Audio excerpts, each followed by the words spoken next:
Hello my dear students, welcome to Chandra Mathematics channel.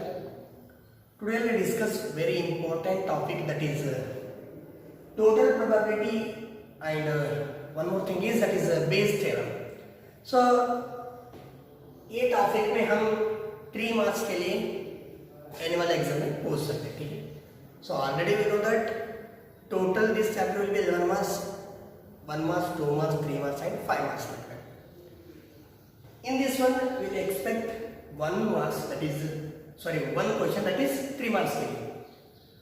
First, we have to understand theorem on total probability. एक total probability क्या है? उसके बाद हम study करेंगे, that is Bayes theorem. So here they will not ask to prove that the total theorem on probability. Just we have to understand the concept of total probability, right? So total probability ये हो जाता है, हम जो events रहता है वो events को हम क्या करते हैं, पार्टीशन करते हैं. पार्टीशन मतलब E1, E2, E3 so on the events we are partition in a sample space. Partition का मतलब ये हो जाता है, that is E intersection F, that is 5, and E union F is equal to union. union का मतलब that sample space, जैसा हम एग्जॉस्टिव इवेंट स्टडी किए थे एंड म्यूचुअल एक्सक्लूसिव इवेंट्स, दोनों क्या हो जाता है, नॉन जीरो प्रोबेबिलिटी बोल के हम इधर कंसिडर कर लेते हैं. So will understand very easy on word problems. हम प्रॉब्लम में देखेंगे, फिर भी थोड़ा हम इसका फार्मूला कैसा हम यूज करना, we have to understand a total on Bayes, that is the total probability में है या इंडिपेंडेंट इवेंट्स में या मल्टीप्लिकेशन इवेंट्स में, कंडीशनल प्रोबेबिलिटी में, जैसा हम याद रखना चाहिए. सो कंडीशनल का मतलब हम जैसा कि दो इवेंट्स रहता, एक even given and already other events will be happened occur बोल के गिवन रहता. जैसा कि हम सेम थिंग थोड़ा एक्सटेंड कर लेते हैं, कंडीशनल प्रोबेबिलिटी को थोड़ा extend, that is multiplication theorem on probability, right. And उसके बाद हम स्टडी कर लेते हैं that is total probability on Bayes theorem. So here E1, E2, E3 so on, E and D partition of a sample space. Partition का अभी मैं बताया था, जो इवेंट्स को होता है ये इवेंट्स क्या हो जाता है, that intersection will be 5 and union will be sample space, exhaustive and mutually exclusive events. And suppose that each of the events E1, E3 has a non zero probabilities of occurrence. वो क्या होना चाहिए, zero नहीं होना चाहिए, non zero probability of occurrence. Let very important, let A be the any event associated with the sample space. ये एक event है, वो क्या कर लेते हैं, सारे के सारे इवेंट्स में एसोसिएटेड हो जाता. लाइक देखिए ये हम कंसीडर किया, दिस इज ये जो एक रेक्टेंगल बॉक्स है, इसको हम कंसीडर करेंगे that is sample space. And जो ये सर्कल दिख रहे हैं आप लोगों को, like so this is the event, ये बोल के हम कंसीडर कर दिया, ठीक है. तो ये जो इवेंट्स है, ये इवेंट्स, ये सारे के सारे इवेंट्स में क्या हो रहा है, ये एसोसिएटेड हो रही है. देखिए ये इवेंट इधर ये में एसोसिएट हो रहे हैं, E2 भी ये में हो रहे हैं, E3 भी ये में ही हो रहे हैं, देन सो ऑन. En जो इवेंट्स है, सारे इवेंट्स हम ये में एसोसिएट हो रही है, ठीक है. मतलब हम बाद में देखेंगे वो कैसा, ठीक है. तो इसको हम क्या लिख सकते हैं, देखिए just we can extend that conditional probability, that is P of A is we are represented, that is a total probability. ये जो इवेंट्स है ये सारे इवेंट्स में एसोसिएट हो रहे अप टू कहां, En तक, राइट. सो देखिए P of E1, जो E1 का प्रोबेबिलिटी फाइंड आउट करने के बाद next we have to find the probability of A by using conditional probability. देखिए P of A by E1 plus next event E2 plus A by E2 plus E3 by A by E3 so on up to En by P of A by En बोल के हम कर सकते. This is called as a total probability बोल के हम कर सकते, ठीक है. Then इसको हम ऐसे भी लिख सकते हैं, summation j is equal to 1 to n, जो एक j को हम क्या रिप्रेजेंट कर रहे हैं, 1 to n, P of Ej of into P of A by Ez. Okay students, this is very simple and also important. हम total probabilities थोड़ा समझ में आए तो we will use in with Bayes theorem, that is 3 marks question है, ठीक है. So इतना ही याद रखो, E1, E2, E3 so on the events, सारे बहुत सारे इवेंट्स हैं, वो इवेंट्स एसोसिएटेड हो रहे, पार्टीशन डिवाइड करके। देखिए ये इवेंट सेपरेट हो गए E2, E3, उसको हम डिवाइड कर दिया, जैसा divide the mutual exclusive and exhaustive events like that. And that is you can find the separate probability if suppose 2 events है तो हम कितने तक करते हैं, 3 events है तो कितने तक, so on up to कितने भी events हो सकता है। Okay students, are you understand? So just हम अंडरस्टैंडिंग के लिए ये हम रिप्रेजेंट किया, देखिए ये इसको ये मान लिया हम, ये इवेंट से ये जो इवेंट है, ये इवेंट सारे इवेंट्स में क्या हो रहे हैं, एसोसिएटेड हो रहे हैं। लाइक मैं एक सिंपल आपको एग्जांपल बताता हूँ कैसा एक इवेंट्स एसोसिएटेड हो जाता है। अब सपोज एक बैग है हमारे पास, बैग में एक 2 कलर का बॉल्स है, तो एक बैग में वो बॉल से निकल रही है, हम which ball you can consider that is a ball is drawn from bag 1 में रेड कलर का, तो कितना बॉल से वो सारे का बॉल रेड है, ब्लैक है, तो एक जो रेड बॉल है और रेड बॉल क्या हो जाता है, सारे इवेंट्स में एसोसिएट हो जाता है। तो सारे इवेंट्स मतलब कितना बैग से और बैग में वो इवेंट्स एसोसिएटेड हो जाता है। ठीक है, तो हम और एक थोड़ा एग्जांपल देखेंगे, उसके बाद will understand. Okay, please pause the video. Okay students, देखिए example based on total probability में कैसा हम फाइंड आउट कर रहे हैं टोटल प्रोबेबिलिटी बोल के। मैं टोटली क्वेश्चन ऑलरेडी सॉल्व किए हैं, देखिए कैसा। A person has undertaken a construction job, the probabilities are already, उसका प्रोबेबिलिटी दिए से देखो विचार करो, 0.65 that there will be a strike, 0.80 that construction job will be completed on time.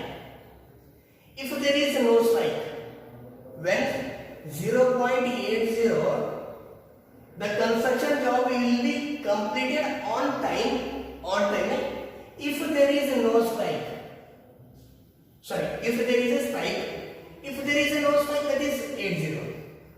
Okay, this one. And 0.32 that the construction job will be completed on time. On time में complete करें, there is a strike. Now determine the probability that the construction job will be completed on time.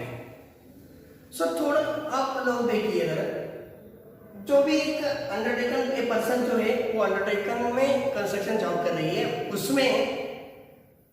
उसमें हम ये consider कर रहे हैं कि that is ये क्या है, ये एक ऐसा इवेंट है वो सारे के सारे इवेंट में एसोसिएटेड हो जाता है। तो सारे इवेंट में एसोसिएटेड हो रहे, तो हमारे पास एक 2 इवेंट्स हैं, that is the complete work a complete हो रहे ऑन स्ट्राइक में, ऑन टाइम में, and if there is no strike means the complete हो रही है। अब दोनों में कंप्लीट हो रही है ऑन टाइम, तो ये इवेंट हो जाता है that is the work completed on time. Let A B the event the construction job will be completed on time. देखिए ये इवेंट जैसा है वो सारे इवेंट में एसोसिएट हो जाता है, ऑन स्ट्राइक में भी हो जाता है, ऑन नो स्ट्राइक में भी हो जाता है, क्योंकि नो स्ट्राइक रहे तो ऑन टाइम में कंप्लीट हो रहे हैं, इफ स्ट्राइक रहे तो भी ऑन टाइम में कंप्लीट हो रही है। तो ये जो ऐसे इवेंट है वो सारे इवेंट में एसोसिएटेड हो जाता है।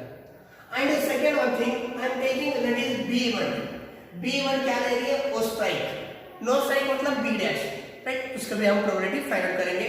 इफ स्ट्राइक कर दिए तो 0.65 that there will be a strike, 0.80 that the construction job will be completed on time if there is no strike, right? So देखो, let A be the event the construction job will be completed on time, then B be the event that there will be a strike, B एक event है, there will be a strike. So now we have to find a P of A, मतलब total probability find out करना है। Here we are considering only 2 events, on strike, no strike, right? So here P of B जो है events that will be a strike क्या है 0.65, and P of B dash का मतलब there is no strike, that is 1 minus P of B, so that is 1 minus 0.65 is equal to 0.35. Now अब हम कह सकते P of A by B, देखो इधर P of A by B का मतलब अब ऑलरेडी हम स्ट्राइक का वैल्यू कंप्यूट किया 0.3 that construction will be completed on time में, ये इवेंट जो कंस्ट्रक्शन जॉब कंप्लीट हो रहे हैं ऑन टाइम में, राइट?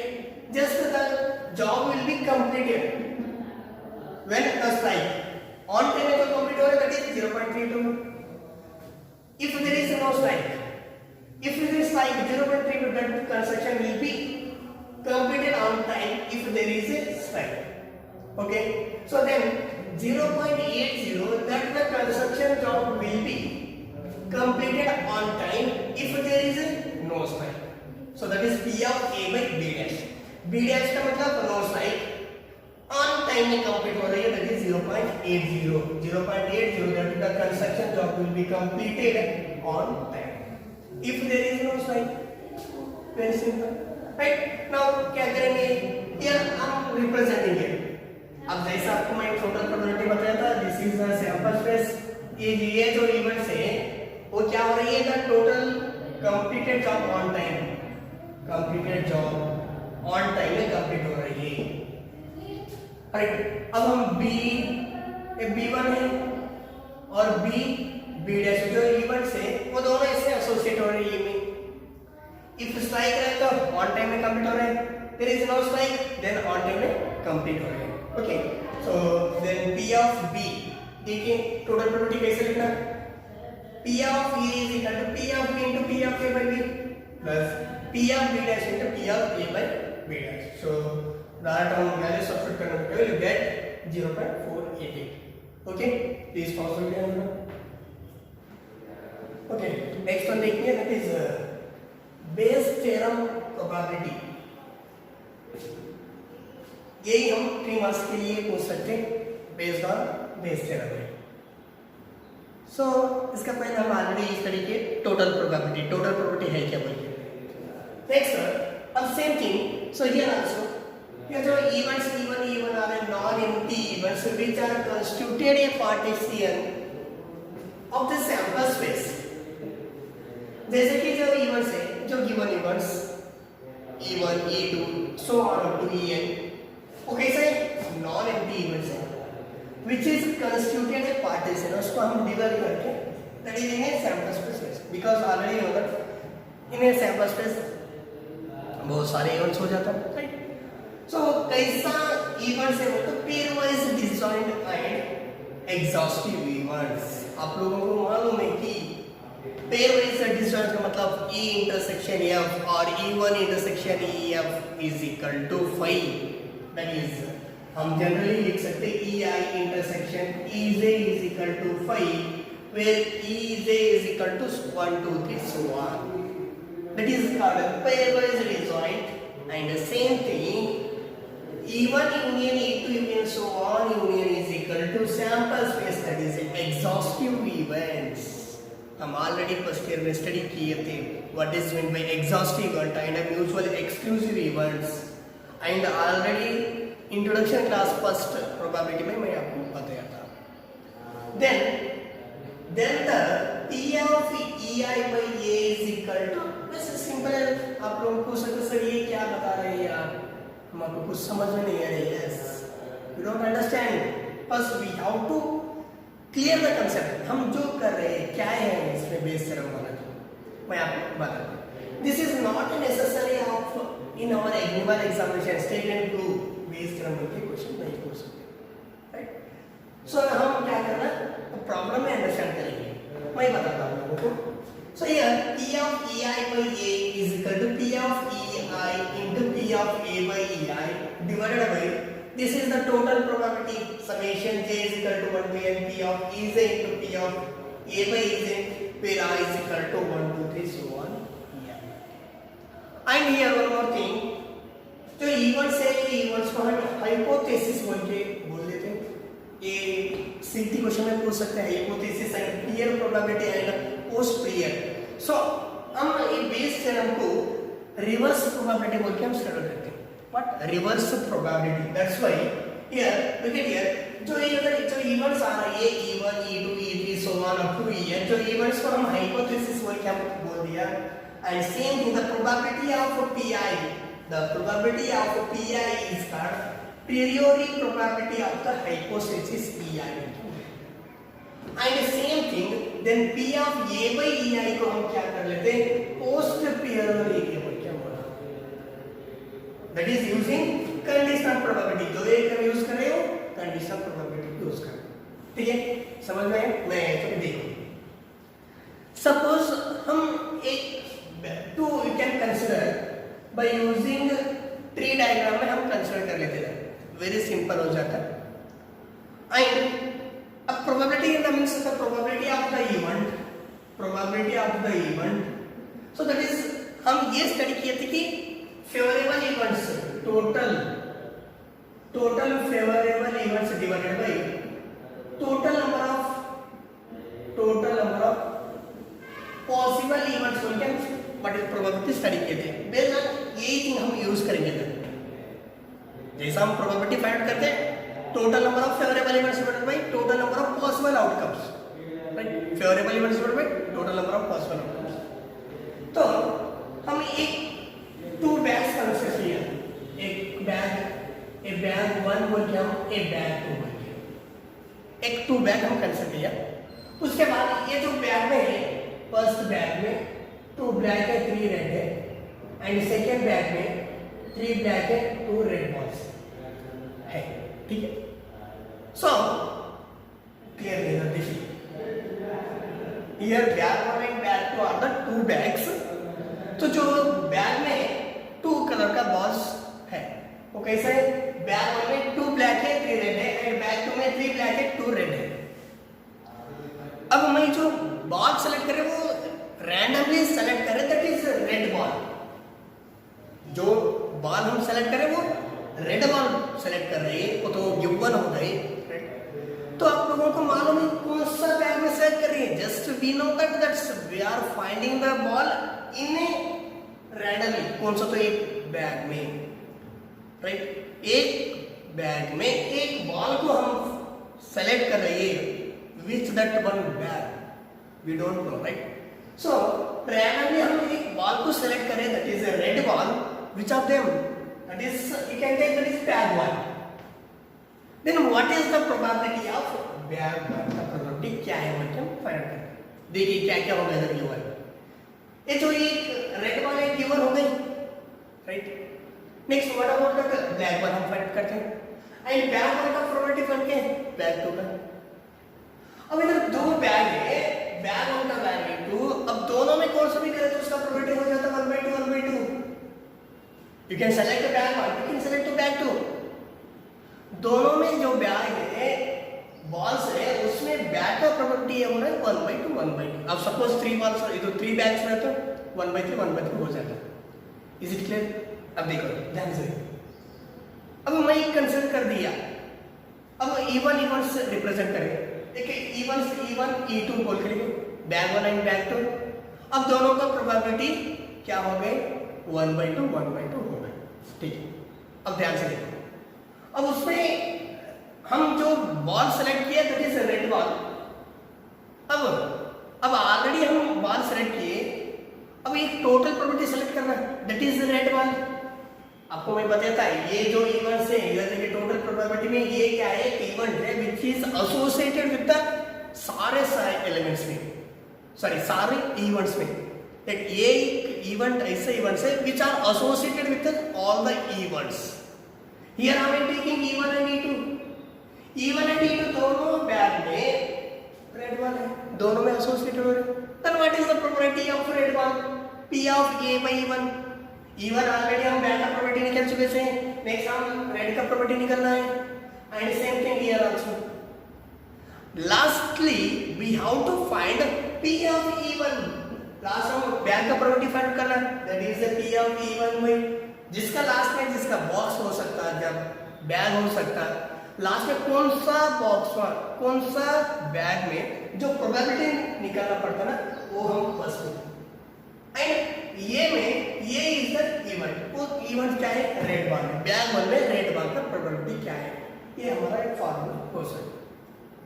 ठीक है, तो एक प्रॉब्लम करेंगे, will get very clearly. Okay, please pause the video. Okay देखिए स्टूडेंट्स, एग्जाम्पल वेरी इंपॉर्टेंट है फॉर 3 मार्क्स के लिए। सो अब ये प्रॉब्लम हम कैसे सॉल्व करेंगे, बेस थ्योरम में है, मल्टीप्लिकेशन में है, कंडीशनल में है बोल के मैं बताता हूँ। So first you can read the question first, अच्छे से वो क्वेश्चन रीड करेंगे, पढ़ेंगे। Bag 1 contains 3 red and 4 black balls. Another bag 2 contains 5 red and 6 black balls. One ball is drawn at random from one of the bag.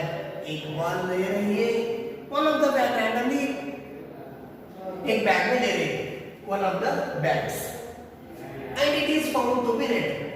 अब कौन सा bag में हम बॉल ले रहे हैं वो मालूम नहीं, it is found to be red. वो जो लिया वो बैग मालूम है लेकिन बॉल जो है वो रेड बॉल है। Find the probability that it was drawn from bag 2। So last में हमारे को ये मालूम हो गए वो बैग 2 है। So students we have to remember in total probability there is only one condition, that is जो हम फाइंड आउट करने के बाद that is only red ball है। रेड बॉल का प्रोबेबिलिटी क्या है बोल के हम वर्क करते हैं।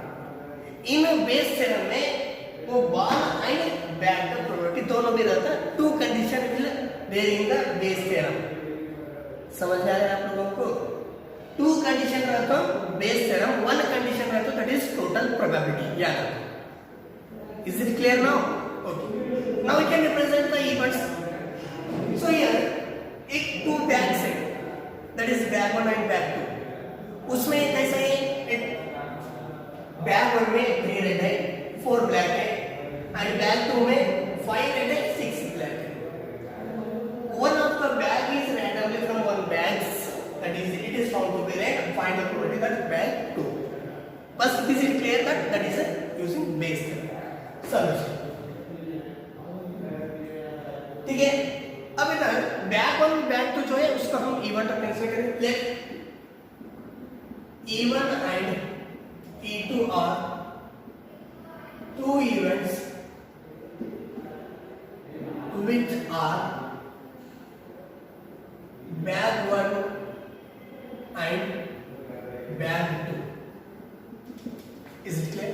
So बस हम क्या कर दिया, E1 and E2 events है वो bag 1 and bag 2 है। Then probability of E1, so totally 2 bag है, उसमें फर्स्ट बैग को हम सेलेक्ट करने के बाद उसका probability 1/2। Same thing P of E2 that is 1/2. Is it clear? Now let ये भी द इवेंट, अब ये ऐसा इवेंट से which are associated with the all the events. All the events में क्या हो रही है, दैट इज रेड बार। जो हम फाइंड आउट किया इट विल बी फाउंड, जो फाउंड हो रही है सारे इवेंट्स में क्या एसोसिएट हो रहे हैं वो फाइंड आउट करना, that is red bar. That A is the event which is red ball. Now, अब इसका पहले देखिए, आप लोगों को मैं ट्री डायग्राम में बता दूं। 2 बैग्स हैं, बैग 1 एंड बैग 2, राइट। अब बैग 1 में 2 टाइप्स का कलर है, right, that is red ball. Red ball कितना है, 3 रेड बॉल है, 4 ब्लैक बॉल है, एंड बैग 2 में क्या है, that is 5 red ball and 6 black balls. Is it clear? अब इधर बैग 1 का प्रोबेबिलिटी 1/2 है, बैग 2 का प्रोबेबिलिटी 1/2 है। अब इधर रेड बॉल, टोटल बॉल्स कितने 7 है, रेड बॉल का क्या हो जाता 3/7, दैट इज 4/7। टोटल कितना बॉल्स है, 3 + 7 बॉल्स है। एंड हियर टोटल 11 बॉल्स है, उसमें 5 बॉल्स रेड है, 5/11 एंड 6/11। Simple, right. सो देखिए the next P of A/E1 reverse method, that is conditional probability. अब E1 प्रोबेबिलिटी ऑलरेडी हम निकल चुके हैं। Next we have to find P of A। A का मतलब क्या है, that is red ball. E1 bag 1 में रेड बॉल की प्रोबेबिलिटी क्या है, 3/7। फेवरेबल इवेंट जो है वो क्या है, रेड बॉल। टोटल कितना बॉल्स है, 7 बॉल्स है। Next P of A by E2, back 2 में रेड बार का प्रॉपर्टी क्या है? बैक 2, E2 का मतलब बैक 2, उसमें रेड बार कितना है? 5 रेड बार है, 5 by 11. Now we have to find the probability of back 2. Back 2 का मतलब P of E2 by A is equal to percent. Now we have to find this one. अब इसका फार्मूला कैसे लिखें देखिए, वेरी सिंपल. अब P of E2 by A is equal to, first हम क्या करना, हाइपोथेसिस सेपरेट लिखना, P of E1 into P of A by E1, sorry E2, P of E2 into P of reverse उसका P of A by E2 divided by total probability. total probability में क्या है, 2 inverse है, 2 inverse का, this is equal to P of E1 into P of A by E1 plus P of E2 into P of A by E2, right? So then this is equal to P of E2, E2 क्या है देखो, 1 by 2 into P of A by E2, that is 5 by 11 divided by 1 by 2 into 3 by 7 plus P of A by E1, 1 by 2 into 5 by 11. Just simplification है तो खत्म. देखिएगा simplification में base simple है, first में 1 by 2 को common ले तो 5 by 11 है, इधर भी 1 by 2 कॉमन लिए तो 3 by 7 plus 5 by 11, 1 by 2 get cancel. Now next, okay, क्या है next, 5 by 11 as it is है, तो इधर एलसीएम क्या हो जाता है 77, 7 7 से 77, 11 7 sorry 7 11 33 plus 5 7 35, right? So next this is equal to 5 by 11 into 77 divided by 33 plus 35 68. So 11 1 is 11 7 is. This is equal to 35 divided by 6. That's it.